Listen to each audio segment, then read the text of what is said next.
Mateo capítulo 6, 31 al 34.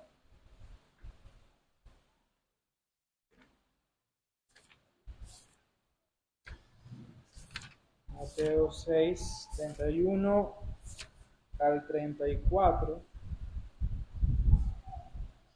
Dice así: así que no se preocupen diciendo qué comeremos o qué beberemos o con qué nos vestiremos.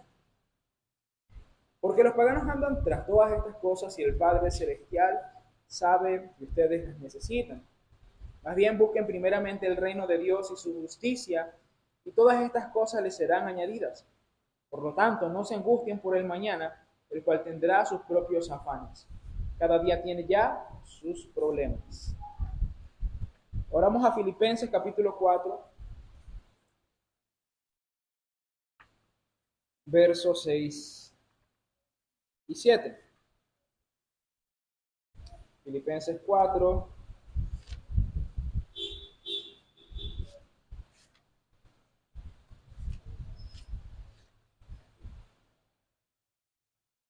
cuatro, 6 al 7.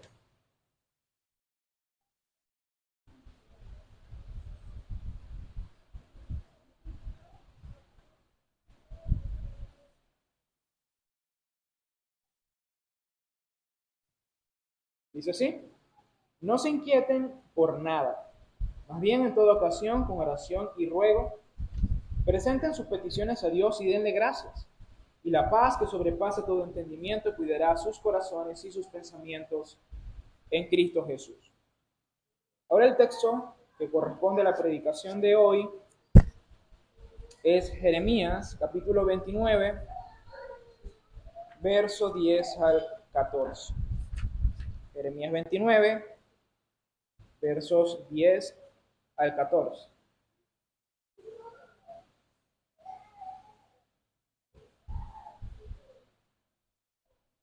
Muy bien.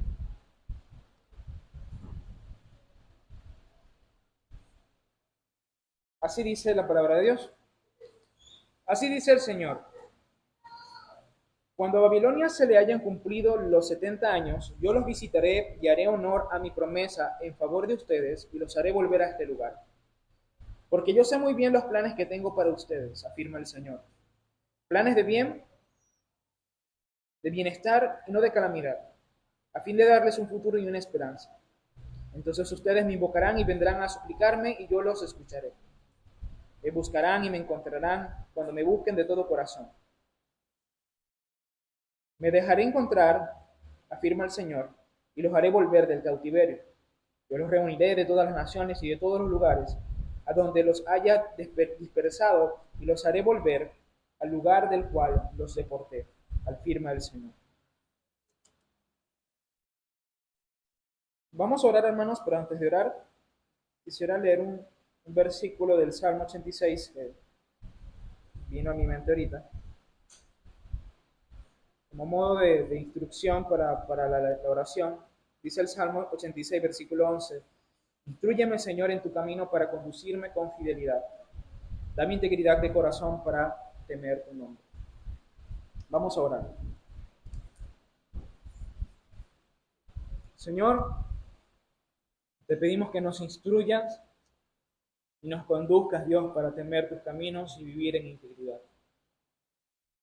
Ayúdanos, mi Señor, hoy, mañana y siempre, a depositar toda nuestra confianza en ti. No solamente en el sentido de nuestra seguridad, sino nuestra vida entera, Señor. De todos nuestros caminos, todas nuestras decisiones, todos nuestros recursos, todo lo que tenemos y todo lo que somos, te he rendido, Señor, ante tus planes. Que nosotros seamos gobernados no por nuestros propios intereses, sino por tus intereses, Señor. Que busquemos primeramente el reino de los cielos y su justicia, confiando de que tú suplirás, Señor, todo lo que sea necesario para nuestra propia vida. Amado Señor, yo te ruego que hoy tú instruyas a tu pueblo a través de este sermón. Te pido, Señor, que tú guíes a tu iglesia al camino que tú deseas para ella. Que cada uno de nosotros individualmente se someta, Señor, a tu santa voluntad para glorificarte, para honrarte, para agradecerte por toda la generosidad, por toda la bondad que tú has derramado por nosotros en Cristo Jesús. Amado Dios y Padre Celestial, te pido, Señor, que nos ayudes hoy a escuchar con un oído atento, pero también con un corazón dócil, sometiéndonos por completo a la exposición de tu palabra. Ayúdanos, Señor, también a tener una mente ávida para aplicar tu palabra, Dios. Que no seamos sencillamente oidores o espectadores de un discurso, sino que estemos ansiosos y deseemos con todo nuestro corazón aplicar lo que recibimos. Ponerlo en nuestro corazón, ponerlo en nuestra mente y sobre todo ponerlo en nuestras vidas. Haz que el sermón de hoy, Señor, cobre vida en cada uno de mis hermanos y que esto marque su vida entera. Amado Padre Celestial, también te pido por mí que me ayudes a predicar tu palabra a pesar de mis debilidades, a pesar de los tantos inconvenientes que podemos estar presentando o que yo pueda estar presentando. Te pido, Señor, que a pesar de mis debilidades, a pesar de mis falencias, tú, Señor, me uses como tu instrumento para hablar a tu pueblo. Oh, Señor, te ruego que me des de tu Espíritu Santo y que nos acompañes el día de hoy. Te lo pido, Señor, en el nombre de tu Hijo amado Jesucristo. Amén.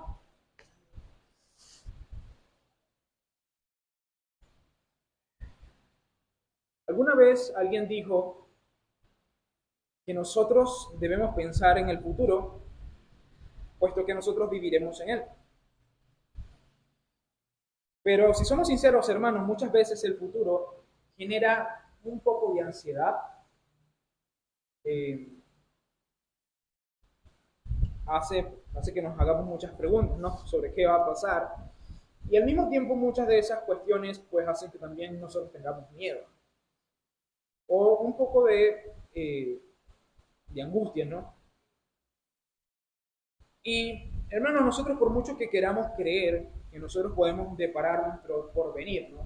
Y eso es algo muy de nuestra época, que pensamos que nosotros con nuestras decisiones y con nuestras fuerzas podemos determinar qué es lo que nos viene por delante. La realidad, hermanos, es que hay demasiadas cosas en el mundo y hay demasiadas cosas en nuestra vida que están fuera de nuestro control. Hay cosas que nosotros no podemos determinar. Nosotros no podemos determinar qué va a pasar con nosotros el día de mañana, ni siquiera podemos determinar qué va a pasar con nosotros dentro de un par de horas. La realidad, hermanos, es que nosotros no tenemos ese poder, y aunque tal vez podamos tener ansiedad por el futuro o tal vez ser soberbios en cuanto al futuro, la realidad es que hay una gran verdad que para bien o para mal nosotros debemos conocer y entender, y es que nuestro futuro está en las manos de Dios. Los cristianos, en teoría, deberíamos ver las cosas de manera diferente. Nosotros no deberíamos pensar que nosotros con nuestras fuerzas podemos determinar qué es lo que va a pasar o qué es lo que no va a pasar. Pero tampoco deberíamos pensar que el futuro es sencillamente una clase de suerte, de azar, ¿no?, donde las cosas ocurren sencillamente de casualidad y que el mundo y los acontecimientos que están por venir están sencillamente ocurriendo por algún tipo de suerte, ¿no? Nosotros los cristianos creemos en esto, y es que Dios es el Dios de la historia. Por lo tanto, nosotros creemos que Dios es el Dios del pasado, el Dios del presente y sobre todo es el Dios del futuro. Él es quien tiene los tiempos en sus manos. Nuestros tiempos están en las manos de Dios. Dios es el que tiene el control sobre todas las cosas, y eso tiene que ver con todo lo que va a acontecer en nuestra vida. Pero la gran pregunta no es tanto si nosotros sabemos eso, sino si nosotros vivimos conforme a eso, si nosotros confiamos en Dios. Porque muchas veces nosotros podemos decir, ¿no?, que creemos estas cosas, y creo que no hay ningún cristiano sobre la faz de la tierra que piense lo contrario. Pero la realidad es que muchas veces nosotros vivimos, nos sentimos, pensamos como si las cosas fueran diferentes. Pensamos muchas veces como que si todo es determinado por nosotros o por los demás. No confiamos en que todas las cosas están bajo el control del Señor. Hermanos, tomando una ilustración, si nosotros pensamos que nuestra vida y que la historia es como un barco, nosotros tenemos que creer que el Señor tiene el control del timón. Si nosotros pensamos que la vida es como un avión, bueno, el Señor es el quien tiene el control de ese avión.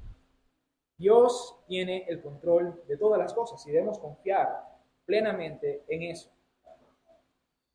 Esto lo digo pues porque estamos a unos pocos días de terminar el año y empieza otro. Para muchos esto no significa nada. Bueno, un día más, un día menos, no pasa absolutamente nada.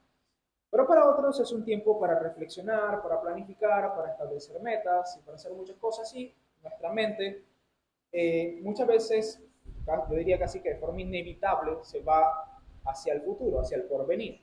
Y bueno, más sabiendo que el año que viene muy posiblemente pase mucho o no pase nada. ¿Saben a lo que me refiero?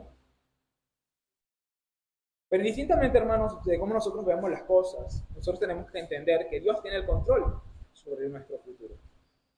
Y más allá de pensar que Dios tiene control sobre nuestro futuro, es saber que Dios tiene planes, propósitos, eventos específicos para nosotros en el hoy y en el mañana.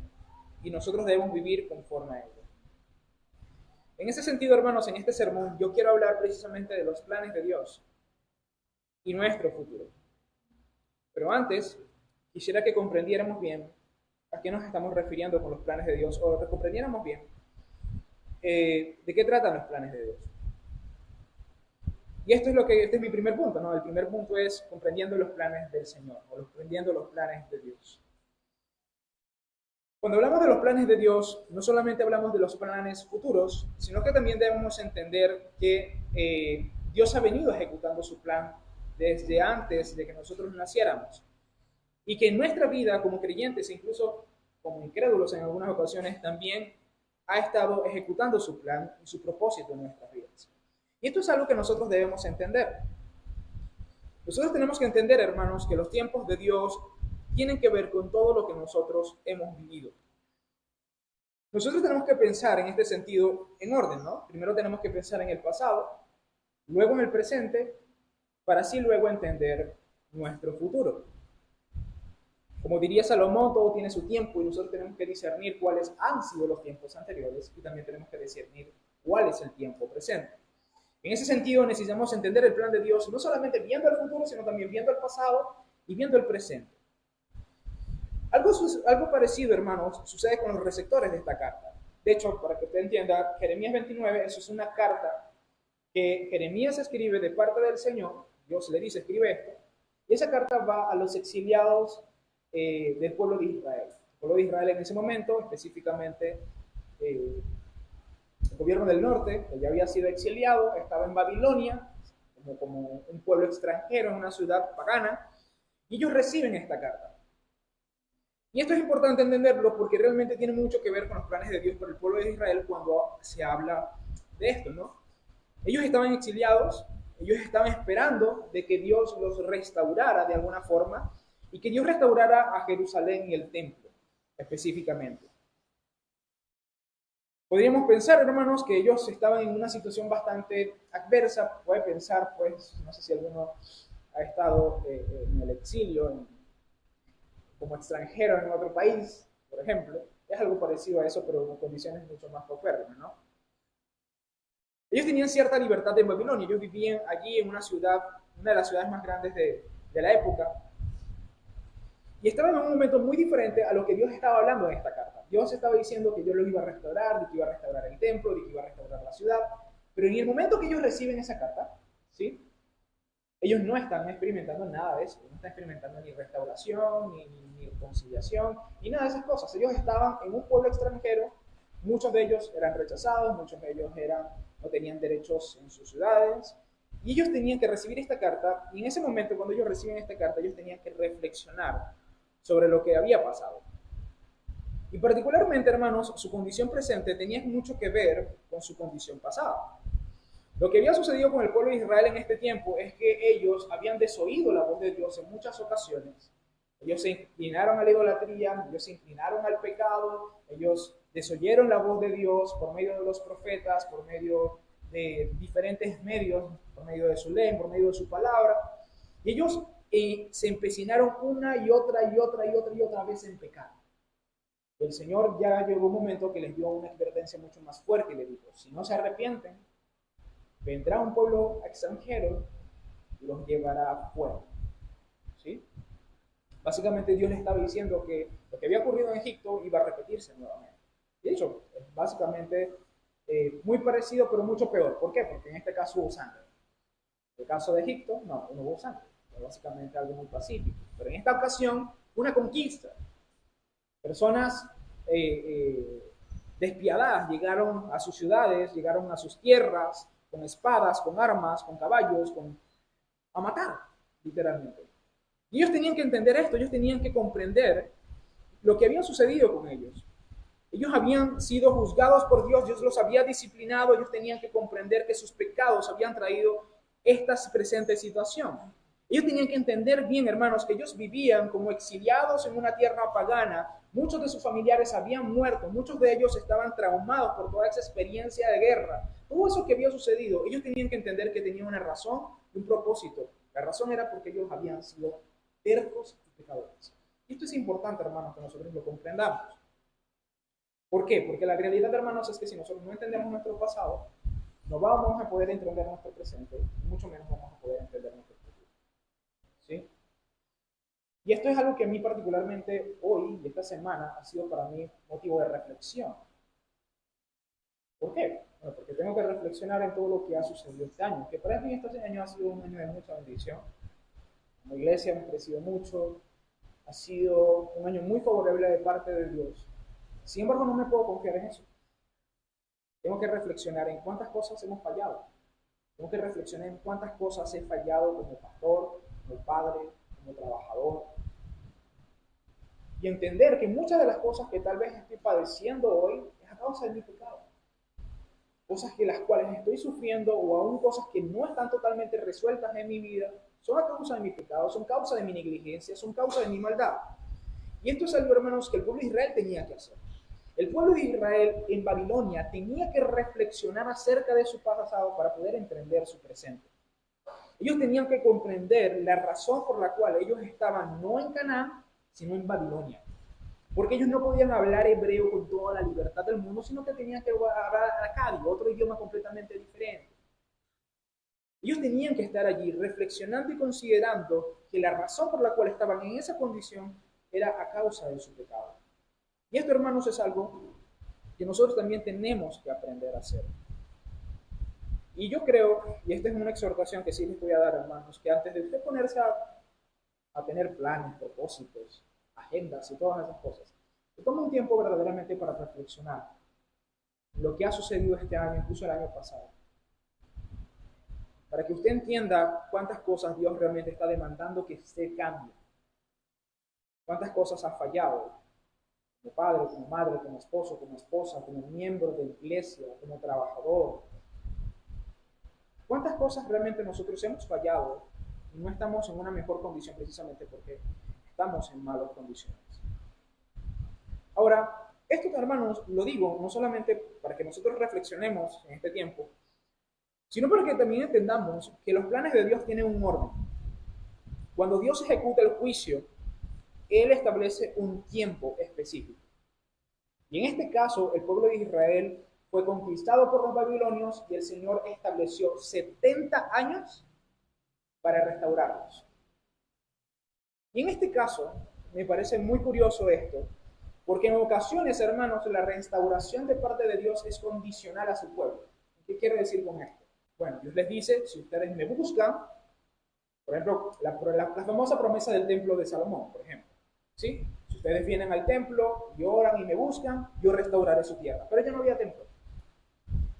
¿Ok? Entonces no había un lugar donde ir para que Dios cumpliera esa promesa. Muchas veces Dios da promesas de restauración condicionadas a lo que el pueblo de Israel hiciera, pero este no era el caso. En este caso, el pueblo de Israel lo único que podía hacer para ser restaurado era esperar. Dios había planificado en este caso 70 años específicos, un tiempo específico para que la restauración de Israel se diera. Y esto, hermano, también es un punto importante. Yo estoy consciente, hermanos, de que muchos de nosotros tenemos que pasar por ciertos procesos. Muchos de nosotros estamos pasando por cosas de nuestra vida y eso es nuestra culpa, si somos sinceros. ¿Ok? Eso es nuestra culpa. Directamente estamos en ese problema por nuestras malas decisiones. Porque somos negligentes, porque tenemos pecados. Y en esa misma medida, muchas veces la solución se encuentra en nosotros arrepentirnos y enmendar nuestros errores. Pero hay cosas, hermanos, que no dependen de nosotros. Y hay cosas en las cuales nosotros tenemos que aprender a esperar. Descansar en el Señor, orar al Señor y descansar en Él. Confiar en Él. Hacer lo que Él demanda de nosotros. Sin embargo, esto no significa, hermanos, que nosotros nos vamos a quedar sin hacer nada. Significa que mientras esperamos, tenemos que hacer la voluntad del Señor. Tenemos que hacer lo que Dios demanda de nosotros. ¿Por qué digo esto? Bueno, porque en esta misma carta, en los versículos 4 al 9, el Señor les da una serie de indicaciones de cómo el pueblo de Israel tenía que vivir en Babilonia. Y Dios les dice básicamente dos cosas. Uno, que tengan hijos, maravilloso mandamiento. ¿Ok? Y dos, les dice que sean de bienestar para la ciudad. Él dice, busquen su bien, le dice. Le dice que en Babilonia ellos busquen el bien de la ciudad porque el bien de la ciudad será el bien de ellos. Dice, multiplíquense, tengan hijos. Claro, hay que entender de que muchas de estas generaciones eran generaciones ya adultas y 70 años no era precisamente un tiempo para esperar demasiado, ¿no? Tenía que pues ellos hacer su vida. Ahora con este punto, hermanos, lo que yo quiero dar a relucir es que si bien nosotros muchas veces tenemos que discernir si tenemos que esperar o hacer algún tipo de cambio, aún así, siempre debemos hacer lo que Dios demanda de nosotros. Nosotros tenemos que pensar exactamente qué es lo que Dios desea de nosotros hoy a la luz de nuestro pasado. ¿Entendemos realmente lo que Dios ha ido orquestando en nuestras vidas en el pasado? ¿Y cuál es el propósito de que las cosas hayan ocurrido de una forma y no de otra? Por ejemplo, hermanos, algo que me ha sucedido con respecto a la iglesia. Eso hace un tiempo se lo comenté a una hermana. Yo en esta iglesia intento hacer un montón de cosas. Cosas que en su momento no se dieron. Y para mí fue motivo de frustración, que puede ser hasta de rabia. Pero son cosas que hoy se han dado casi de forma natural. O sea, cosas que no he buscado, pero se han dado. ¿Ok?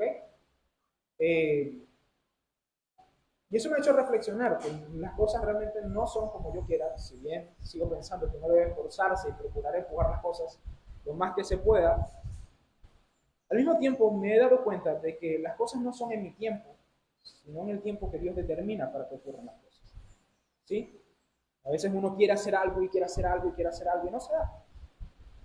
Y hay que aprender a esperar en el Señor y descansar en el Señor, que las cosas ocurren en el tiempo que Él desea. Y es aquí donde nosotros realmente debemos reflexionar, hermanos. ¿Entendemos el plan de Dios para nosotros hoy? Es una pregunta muy difícil. Y créame, hermanos, eso no es una pregunta fácil. ¿Entendemos cuál es el plan de Dios que tiene Él en marcha para nosotros hoy en día? ¿En qué deberíamos enfocarnos, por ejemplo? ¿En qué deberían estar nuestras fuerzas hoy? ¿Qué deberíamos buscar por encima de cualquier otra cosa? Esas son preguntas que uno tiene que hacerse. ¿Cuál es el tiempo que Dios desea que invirtamos?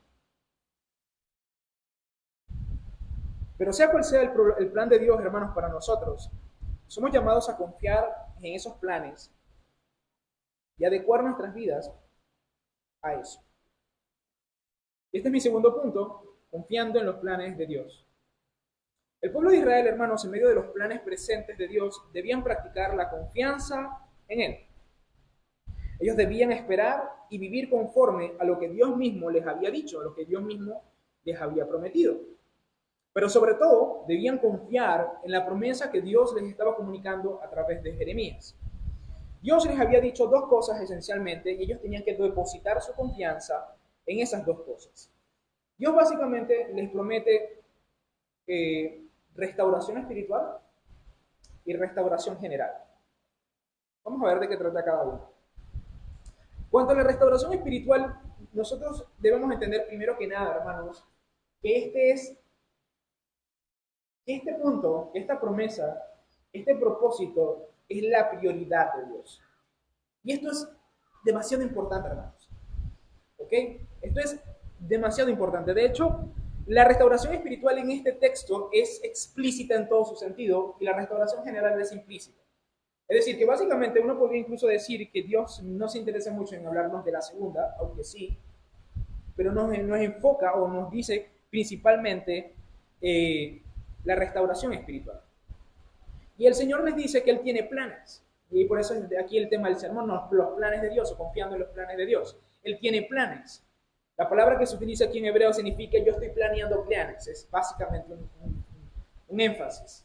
Y le dice planes de bienestar y no de mal. Planes de paz. La palabra que se utiliza ahí es shalom, palabra que ya he comunicado en varias ocasiones en algunos sermones. Son planes de paz y no planes de adversidad. Y entre las cosas que el Señor tiene que decirle al pueblo de Israel, entre las cosas que Él tiene planeado para su pueblo, se encuentra en primer lugar, hermanos, esta restauración espiritual. Y esto es lo que quiere decir cuando el Señor les dice a ellos, ustedes van a orar, ¿no? Y yo los voy a escuchar. Y eso es importante, hermanos, que lo comprendamos adecuadamente. ¿Por qué? Porque cuando ellos son exiliados, ellos no solamente son sacados. Primero para entender el exilio. Yo sé que hay cosas espirituales hay cosas físicas que tienen un sentido espiritual y a veces no lo comprendemos correctamente. Canaán, para que ustedes se hagan una idea, es la tierra donde fluye leche y miel.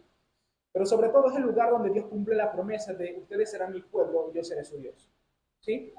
Es un lugar donde ellos pueden habitar en la libertad que Dios les da y al mismo tiempo pueden adorar y buscar al Señor con toda libertad. En ese lugar hay un templo en el cual la presencia de Dios habita y ellos pueden reconciliarse por medio de los ritos y sacrificios. ¿Qué significa esto, hermanos? Que la tierra es un símbolo de la comunión de Dios con su pueblo. Cuando ellos son exiliados, significa exactamente lo contrario. De hecho, el primer exilio ocurre en el huerto del Edén.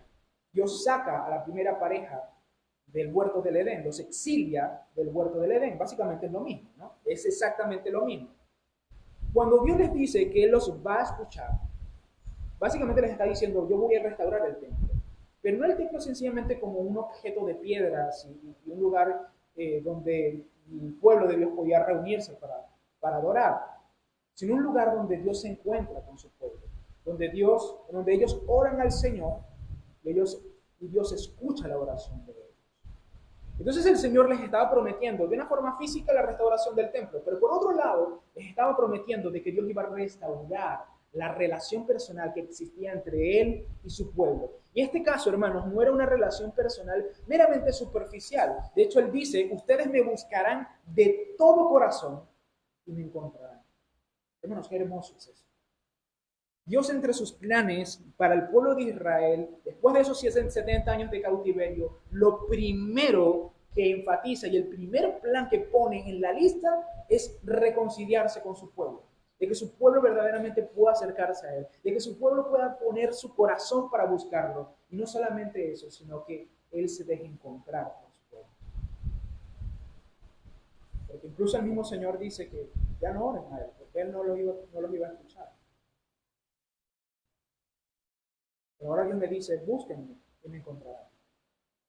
Búsquenme y me encontrarán. Y esto es importante, hermanos, y esto es algo que tenemos que entender.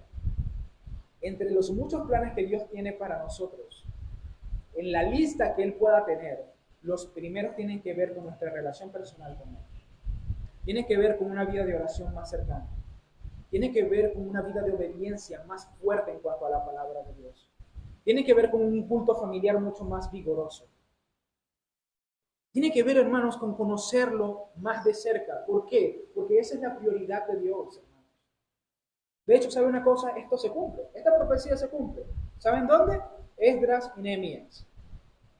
En el desarrollo histórico de esa profecía, primero ocurre Esdras y después ocurre Nehemías. Y Esdras es la reconstrucción del templo. Dios primero reconstruye el templo y después reconstruye las murallas de la ciudad. Dios se interesó primero de que su pueblo tuviera un lugar donde adorarlo, ofrecer sacrificios, levantar salmos y oraciones a Él. Dios se preocupaba más por la reconciliación espiritual de su pueblo que por la seguridad que podía darle unas murallas, por ejemplo. Y esto, hermanos, es importante para nosotros. Y aquí, hermanos, yo digo esto, no solamente para que nosotros pongamos nuestra confianza en los planes de Dios para nosotros, por lo menos a veces nos desanimamos, ¿no? Porque nuestra santificación no parece como marchar bien. A veces luchamos con un pecado que no quiere dejarnos. nosotros no queremos dejar el pecado. Pero yo le puedo asegurar, hermanos, de que Dios tiene toda la disposición de santificar a su pueblo. Que Dios tiene toda la disposición de tratar con sus hijos, de cambiar nuestro carácter, de darnos una vida de oración viva, eficaz, de hablarnos a través de su palabra. Nosotros tenemos que confiar en eso. Y nuestros planes tienen que estar conforme a los planes de Dios. En ese sentido, cuando nosotros planificamos, usted planifica su 2025, ¿no? ¿Qué está planificando para Dios? Y no solamente para Dios, sino en su relación personal con Dios. Esta vez sí voy a leer toda la Biblia en un año. No, está bien. Lea toda la Biblia en un año. A 2 veces en un año. O 1 vez y media como lo hacían los puritanos. Esta vez sí voy a ponerme serio con mi vida de oración. ¿Está bien, hermano? Es así. Eso es lo primero que debe estar en nuestra lista. Este año sí voy a ser más fiel al Señor con mis ofrendas. Este año sí voy a ser más fiel en la asistencia a la iglesia. Eso deben ser nuestros planes puestos en prioridad, no otras cosas. Y esto es importante, hermanos, porque realmente este es el interés principal de Dios para nosotros. Y esto es lo que Dios planea para nosotros en primera instancia. Pero en segundo lugar, hermanos, Dios también planea para nosotros una restauración general. La primera es la restauración espiritual, la otra es una restauración general. Porque lejos de lo que muchas veces, a veces nosotros los cristianos pensamos, es que Dios solamente se interesa en nuestra alma y en nuestro servicio en la iglesia y en cosas netamente espirituales y piadosas. La realidad, hermanos, es que Dios no solamente se interesa en eso, sino en toda nuestra vida en general. Dios desea no solamente restaurarnos en un sentido espiritual, sino también en otros sentidos más amplios. La restauración del Señor en este sentido empieza por lo espiritual y luego se amplía en un sentido mucho más integral. De hecho, nuevamente, si ustedes recuerdan lo que significa la palabra shalom, saben que eso es un bienestar general que incumbe en todas las relaciones de la vida, la relación con Dios, la relación con el prójimo, la relación con la tierra, con el trabajo y todas esas cosas. Y eso es el plan de Dios. Dios dice, yo tengo planes de bienestar, planes de shalom para ustedes. Y esto nos habla, hermanos, de que Dios no solamente está interesado en las disciplinas espirituales de su pueblo y en todas aquellas cosas que pueden entrar dentro de la categoría de netamente espiritual, sino que Dios también está interesado en muchas otras cosas. ¿Y cuáles son esas otras cosas? Bueno, Dios está interesado, hermanos, de que nuestras familias también sean restauradas. ¿Para qué significa restaurar? Es volver al estado originario, ¿no? En este sentido es el estado que Dios desea que tenga. ¿Okay? Dios desea, hermanos, que nuestras familias, nuestros matrimonios, Dios desea que nuestros trabajos, incluso nuestra sociedad, nuestra relación con el prójimo, nuestra relación con nuestros compañeros de trabajo, con nuestra familia, todas esas cosas marchen conforme a su plan, conforme a sus propósitos en Cristo, conforme a su bondad y misericordia. Los planes del Señor, hermanos, ciertamente no son de que nosotros estemos enemistados con nuestra familia. Los planes del Señor no son de que nosotros seamos indiferentes en nuestro matrimonio. Bueno, que Él anda por su lado y ando por mi lado y nos vemos de vez en cuando en la noche. No, hermanos, Dios desea que si usted tiene un matrimonio, su matrimonio es un matrimonio, no encuentro otra palabra, pero es un matrimonio próspero, bendecido, en paz, donde el amor nutre las relaciones, donde el esposo se somete a su esposo como Cristo en la iglesia y que el esposo se ame con entrega a su esposa como Cristo ama a la iglesia. Dios desea eso, Dios tiene un plan para eso. De la misma manera, hermanos, Dios tiene un plan para nosotros en cuanto a nuestros hijos también.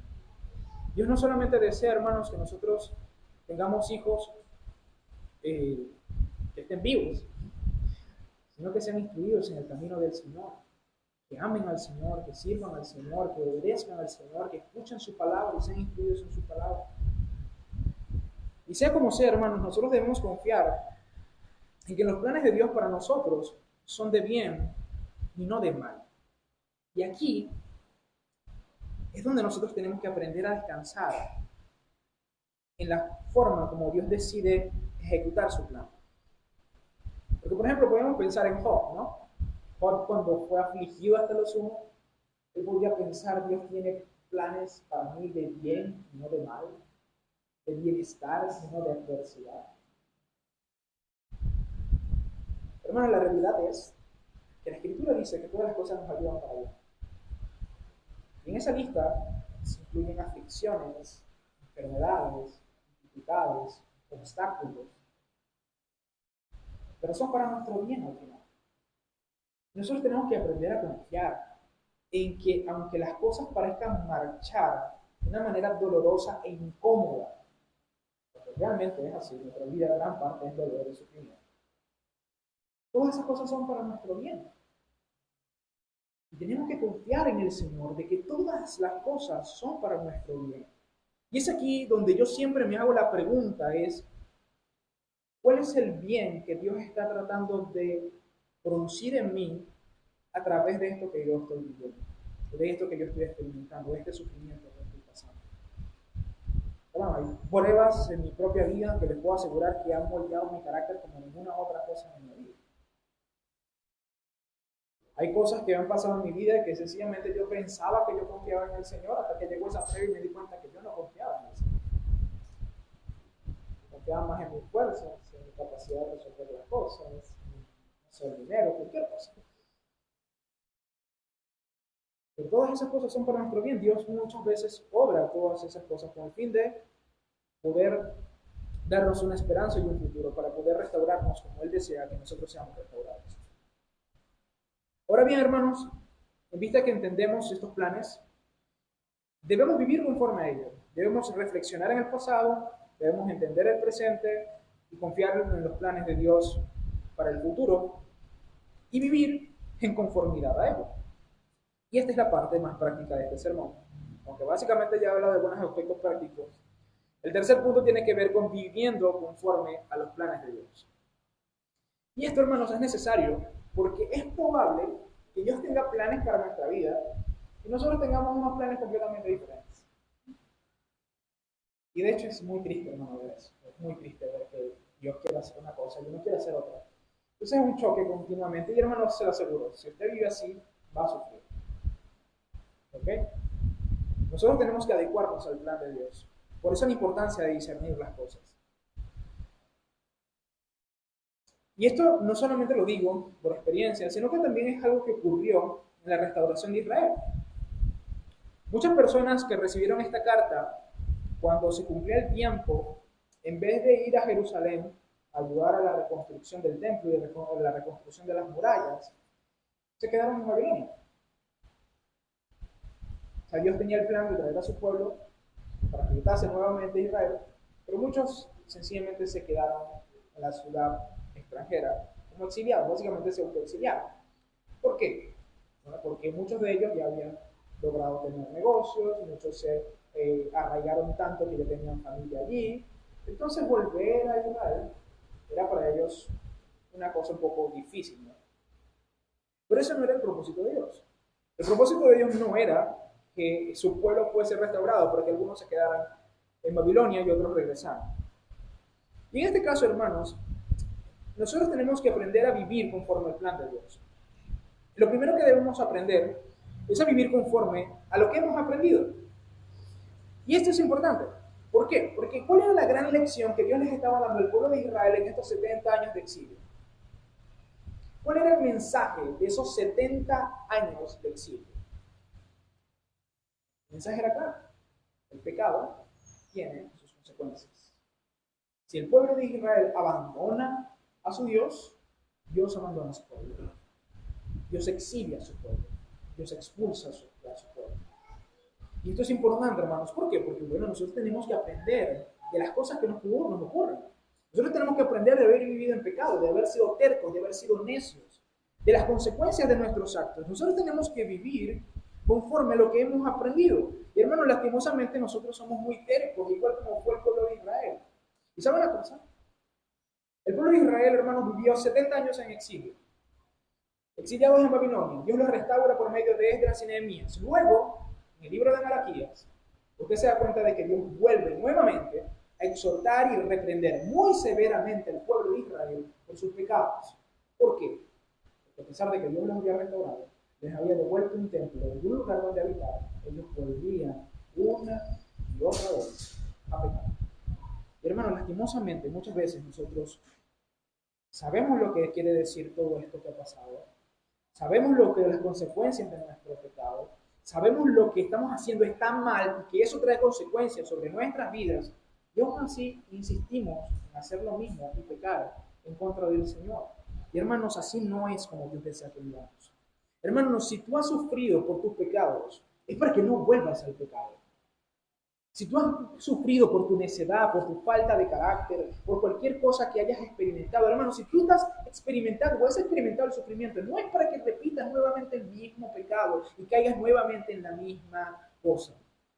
El Señor desea que nosotros aprendamos la lección. Si el Señor nos ha disciplinado o nos ha permitido sufrir por causa de nuestros pecados, hermanos, es para que nosotros no sigamos pecando, cometiendo lo mismo. Aprendamos las lecciones que el Señor nos ha dado en este 2024, en este 2023, en este 2022, y no cometamos una y otra vez las mismas fallas y los mismos pecados. Pero no solamente eso, hermanos, sino que también nosotros debemos aprender a vivir en conformidad al propósito o al plan que Dios tenga para nosotros en el presente. También es necesario, hermanos, que nosotros aprendamos a vivir conforme a lo que Dios delinea para nosotros para el día de hoy. Por ejemplo, cuando se cumplieron los 70 años de cautiverio en el pueblo de Israel, Dios tenía un propósito muy específico. ¿Cuál era? Restaurar a su pueblo. Y para esto, ¿qué era necesario? No era fácil.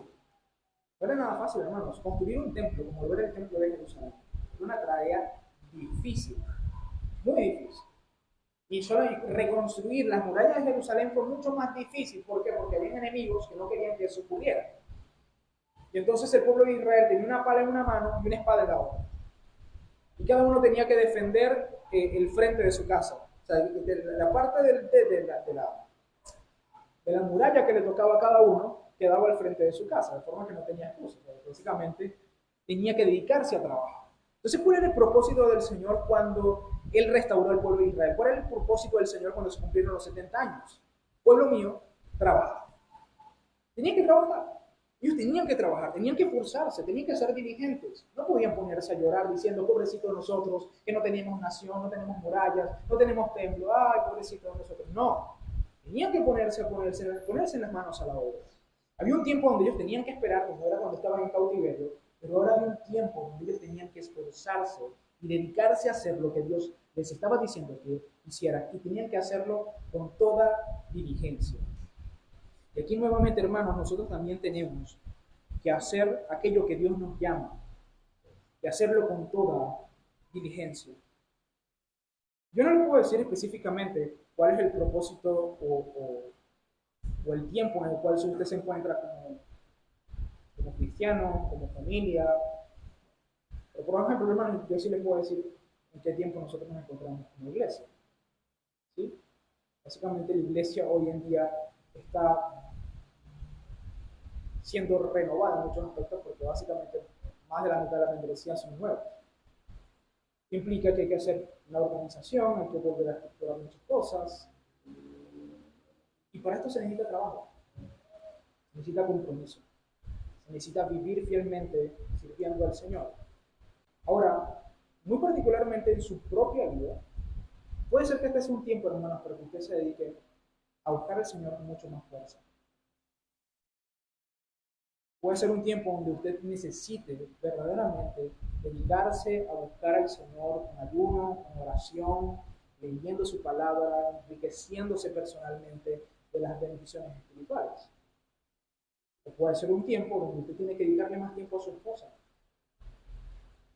o más tiempo a sus hijos, comprometerse un poco más con la disciplina y la instrucción de sus hijos. ¿Cuál es el tiempo en el cual nosotros estamos viviendo? Es muy diferente de cada uno de nosotros.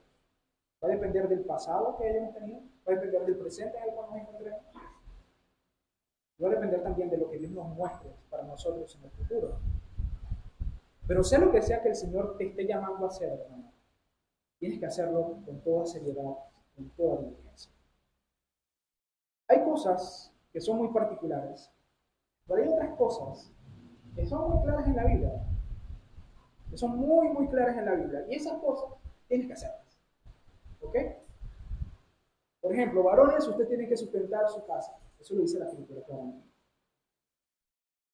Eso lo dice la Biblia.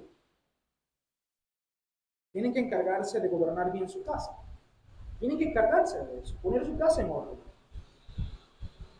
Pero ustedes son los que tienen que decir, mi casa y yo serviremos al Señor. Ustedes, varones, son los que tienen que decir eso. Mi casa y yo serviremos al Señor. Y no solamente decirlo, sino llevarlo a cabo. Ustedes tienen que encargarse de eso, hermano. Esposas, ustedes también tienen que cumplir con sus deberes. El Señor las llama a ser sumisas, a ser humildes con sus esposos, tratarlas tiernamente.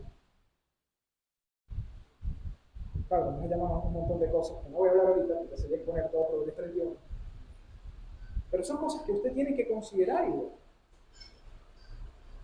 Entonces son asuntos, hermanos, que tenemos que discernir y entender conforme a la palabra. Y finalmente, llevarlas por obra. Y la última aplicación que quiero dar es que también, hermanos, nosotros tenemos que vivir con expectativas en los planes de Dios. Y aquí le quiero hablar muy de cerca a mis queridos hermanos depresivos y pesimistas. ¿Qué dice el Señor aquí? Dice, yo tengo planes de bienestar. ¿Ok? Si bien tampoco irnos a un extremo, ¿no? De pensar de que vamos a montar un negocio y el negocio va a prosperar y vamos a volvernos millonarios para el 2026. Las cosas tampoco son así. Pero lo cierto, hermanos, es que nosotros deberíamos tener una expectativa más positiva del futuro. Los cristianos no deberíamos pensar en términos tan negativos como muchas veces nos condicionamos a nosotros mismos. A veces pareciera que no creyéramos en lo que dice el Señor en Hebreos cuando dice que Él es el galardonador de los que lo buscan. A veces pensáramos, hermanos, tal vez no lo decimos con la boca, pero a veces pareciera que pensáramos que Dios no escucha la oración y que Dios no responde a nuestras oraciones. Entonces, hermanos, yo creo que este texto nos invita a nosotros a tener expectativas más positivas acerca de lo que vendrá el 2025. Hermanos, la tendencia pareciera decirnos que las cosas van a estar un poco difíciles el año que viene, con sinceridad. Claramente en un contexto político por el cual estoy diciendo. En un contexto político y geopolítico por lo que estoy diciendo. Pero la realidad es que mi futuro no depende de eso. Esa es la realidad. Bueno, la realidad es que mi bienestar no depende de un presidente, depende de Dios. Y el Señor es el que hizo que Isaac prosperara en medio de la hambruna, en medio de la sequía. Dios es el mismo Dios que puede proveer y puede sustentar y puede nutrir a sus pueblos, a pesar de todas las dificultades, a pesar de todas las cosas que estén sucediendo alrededor. Y yo debo creer que sea lo que sea que me espere el día de mañana, yo debo tener una expectativa positiva de lo que me espera. Y de la misma manera, hermanos, debemos creer eso para todas las áreas de nuestra vida. Lastimosamente, hermanos, a veces nos ponemos a hacer cosas con indisposición o con incredulidad o con una vida pesimista o con una actitud pesimista sobre las cosas.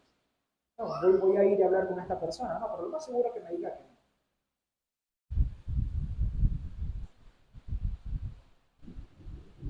Imagínate si Nehemías se fuese puesto con esa cuando habló con el rey de Siria.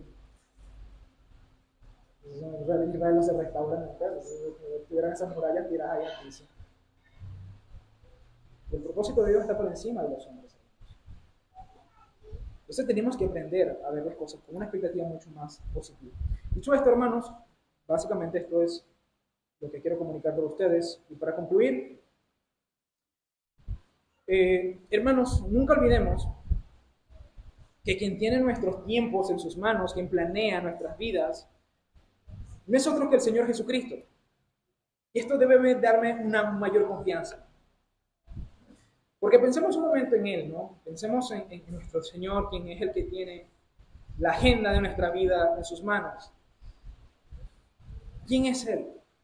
Bueno, el Señor Jesús, hermanos, no es otro que el que fue exiliado de su propia tierra en nuestro lugar para darnos bienestar y no mal. Como dice Hebreos capítulo 13, versículo 12, Él, nuestro Señor Jesús, sufrió fuera de las puertas de la ciudad, es decir, fue exiliado en nuestro lugar para hacer santo a su pueblo mediante su propia sangre. Es el mismo principio que se encuentra en Romanos capítulo 8.